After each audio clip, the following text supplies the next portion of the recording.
Buenos días. En primer lugar, quiero agradecer a IUS Intergentes por la entrevista que me han solicitado. En este sentido, vamos a responder las preguntas que nos fueron formuladas gentilmente por el equipo colaborador de IUS Intergentes. En primer lugar, me preguntan qué se entiende por costumbre internacional y cuáles son sus elementos. Por costumbre internacional se entiende es una de las fuentes del derecho internacional que, de acuerdo con el artículo 38 del Estatuto de la Corte Internacional de Justicia, en el 38.1b del Estatuto más precisamente, se establece que la costumbre es una de las fuentes del derecho internacional. ¿Cuáles son los elementos para poder determinar la existencia de esa costumbre? En este sentido, la doctrina y sobre todo lo que viene después de ese hito de la jurisprudencia de la Corte Internacional de Justicia, como es el caso de la Plataforma Continental del Mar del Norte, con relación a la costumbre, nos encontramos con que dentro de estos elementos se requiere que haya dos. Uno, el elemento material, y el segundo, el elemento subjetivo o la opinio juris. ¿En qué consiste en cada uno de estos? El elemento material consiste en la repetición a lo largo del tiempo de una determinada actuación. ¿Cuánto tiempo? Se preguntarán ustedes. La doctrina ha ido teniendo diferentes posturas al respecto y la doctrina soviética, por ejemplo, discutía qué era el tiempo inmemorial, aquel que se olvida en la memoria. Obviamente, pues no se retuvo esta teoría del tiempo inmemorial en la medida en que, como surge también de la jurisprudencia de la Corte Internacional de Justicia y en general en el derecho internacional, donde no nos gusta establecer unos periodos fijos de tiempo, sino que cada caso debe ser analizado en concreto. En este orden de ideas se prefirió dejar ese margen de apreciación abierto para poder determinar cuántas veces debe repetirse una actuación por parte de unos estados para que sea considerada como costumbre internacional. También se discutió por parte de Cheng en su famoso artículo publicado en el Indian Journal of International Law si podía existir la costumbre instantánea. En este sentido, la doctrina también ha sido clara al manifestar que una norma consuetudinaria o una costumbre no puede surgir en un momento único, de forma instantánea, y que toda la teoría planteada por Cheng no puede estar fundamentada en un único caso.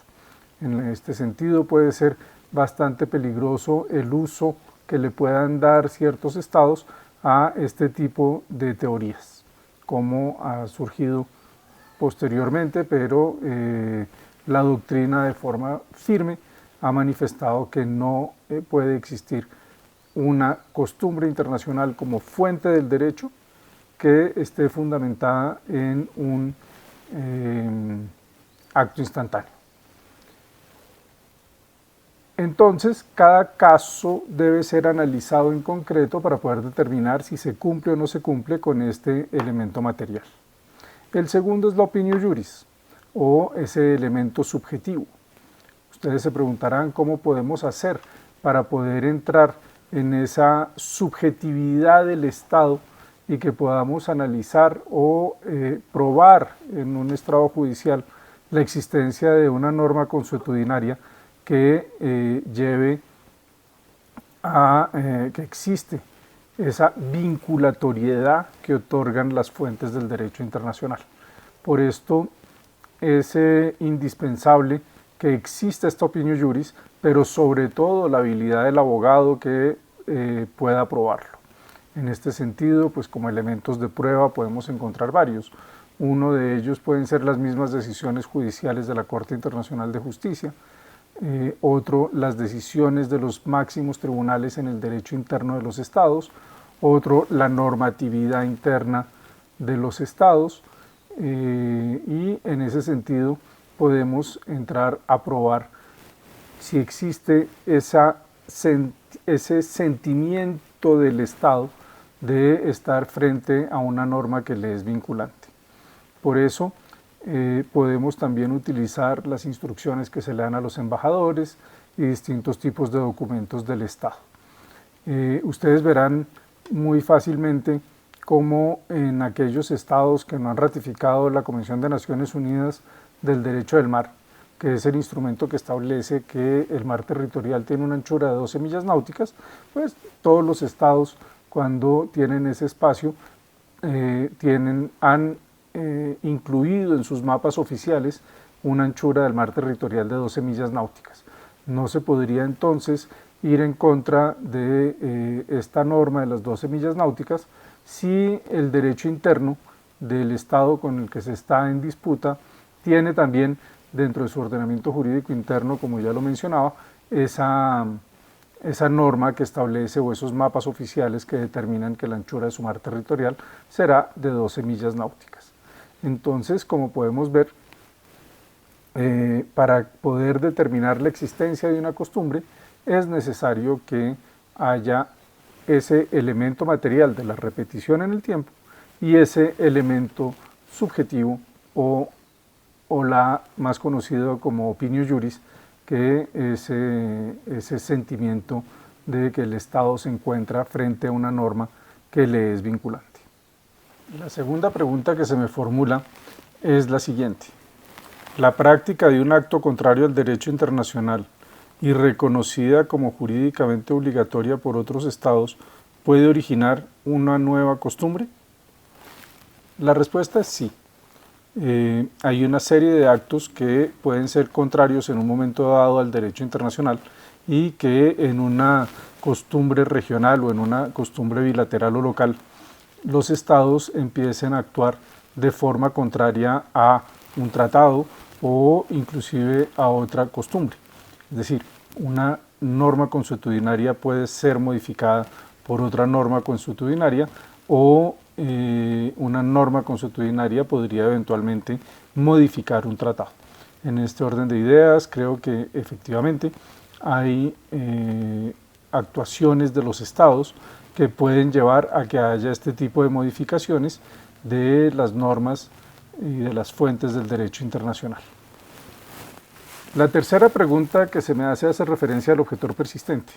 Así, el objetor persistente puede tener la facultad de excluirse en seguir con una norma consuetudinaria.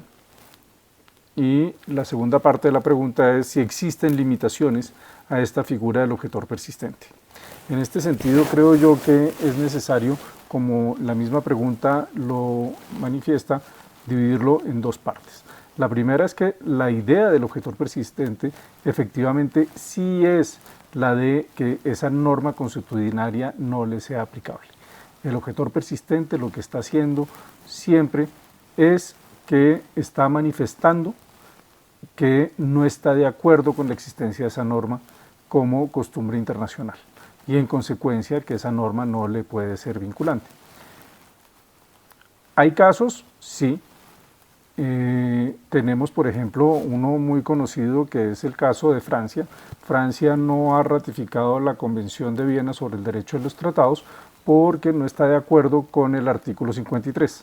Aparentemente la posición estatal ha cambiado a lo largo de este siglo, pero en el siglo XX, entre 1969, fecha en que se dio la conferencia ministerial en Viena de la Convención, hasta finales de siglo, inclusive a comienzos en los primeros años de este siglo, Francia siempre se opuso a la existencia de las normas de ius cogens, las normas imperativas del derecho internacional. En este sentido, siempre actuó y siempre manifestó que todas las normas debían tener una misma jerarquía, que no podía existir esa jerarquía, que todas eran iguales. Entonces, ante esa figura, Francia siempre se comportó cumpliendo con los requisitos del objetor persistente, en el sentido de que tenía que ser una, una oposición continua y permanente a esa norma que podría ser consuetudinaria. Entonces vemos cómo sí puede, la idea de ser objetor persistente es que no se le aplique ese tipo de normas. Llegamos entonces así a la segunda parte de la pregunta, que hace referencia a si existen limitaciones. Lo de las limitaciones, la idea que tiene el objetor persistente cuando está actuando de esa forma, objetando de forma continua, persistente, la existencia de esa norma consuetudinaria, es que no hayan limitaciones de ningún tipo, es decir, que no se le aplique a ese estado esa norma.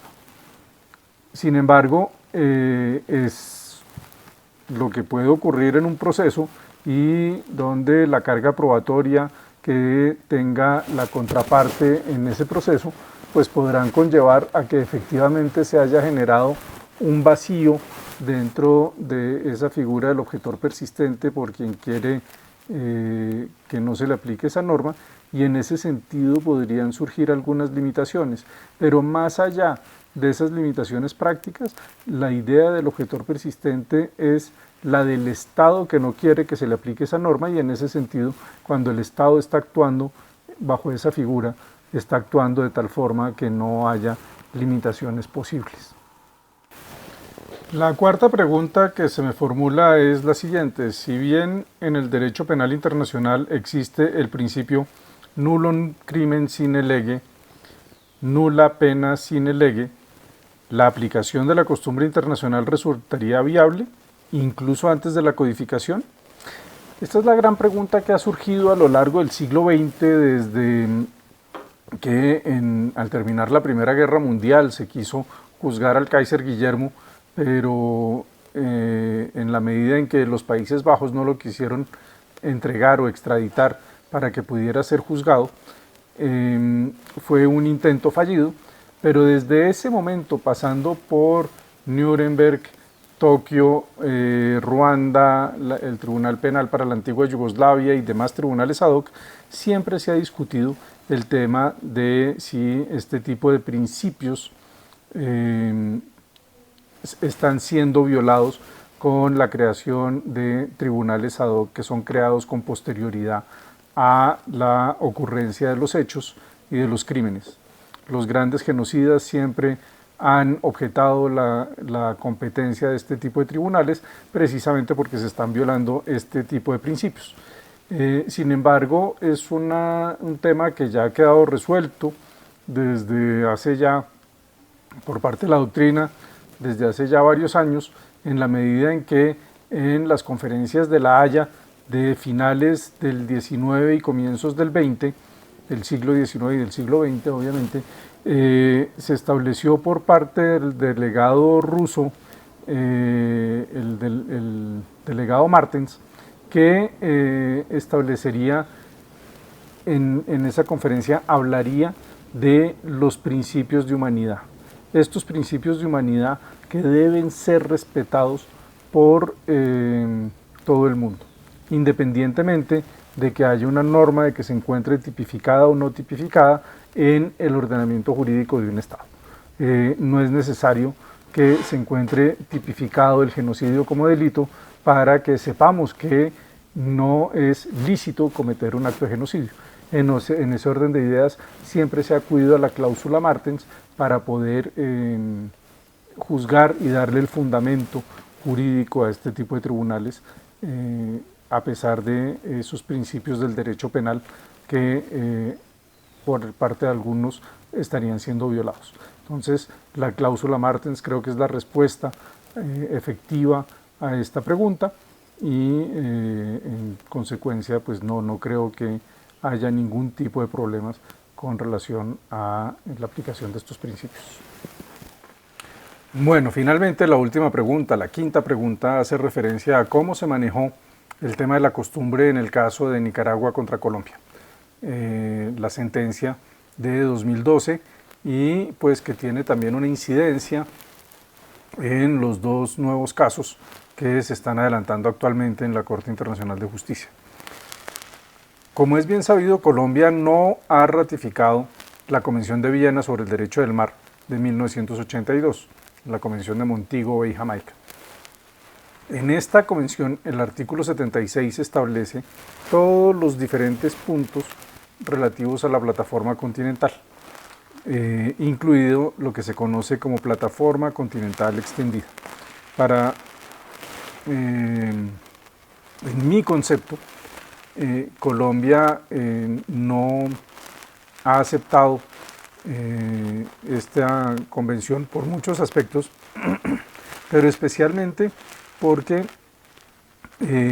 hay varios artículos de la convención que son de muy difícil aplicación en un mar como el Mar Caribe, en un mar cerrado o semicerrado. En este sentido, considero que no puede haber una costumbre sobre todo el artículo 76, como lo pretenden algunos, en el sentido de explicar o querer decir que hay que ya toda la Convemar es costumbre internacional. No, para Colombia no. Nosotros, creo yo, debemos quedarnos en esa posición de que al no haber ratificado la Convención de Naciones Unidas sobre el Derecho del Mar es precisamente porque hay algunas normas con las que no estamos de acuerdo. En ese sentido, aplicar el concepto de plataforma continental extendida en un mar de las características del Mar Caribe es sumamente complejo y puede llevar a muchas inequidades que no es lo que se debe pretender en el derecho internacional. Con relación a lo establecido en la sentencia del 2012, del 19 de noviembre, lo que dice la Corte allí, sin que haya sido dicho de forma totalmente clara por parte de Colombia, sin embargo la Corte determinó, y lo dice en la sentencia, que para Colombia el artículo 76.1 sí es costumbre internacional. En ese sentido, pues para mí no es tan claro que Colombia haya tenido esa posición. Sin embargo, la Corte entendió que Colombia sí lo había manifestado y en ese orden de ideas pues quedó plasmado en la sentencia y hoy en día pues nos toca o le toca a Colombia jugar con esa norma del 76.1 como costumbre internacional. Sin embargo, estoy convencido que el resto de normas no pueden ser consideradas como costumbre internacional, el resto de los numerales del artículo 76, porque ahí hay una dificultad muy grande con relación al concepto de plataforma continental incluido el de plataforma continental extendida, y es que este es un concepto maravilloso cuando no hay estados que se estén enfrentando o que se llenen los espacios con los estados que están frente a frente o con los estados que están adyacentes. Aquí eso es mucho más difícil de aplicar. En ese sentido, considero yo que no es viable considerar el artículo 76, más allá del numeral primero, como costumbre internacional. Entre otras porque hay una imposibilidad procesal para aquellos estados que no somos parte de la Convemar, y es que no se puede acudir a la Comisión de Límites de Plataforma Continental. En este sentido, pues aquellos estados que no hemos ratificado la Convemar estaríamos en una posición injusta frente a los demás y en ese sentido pues no puede considerarse como una norma que sea vinculante para aquellos estados que no han ratificado ese tratado.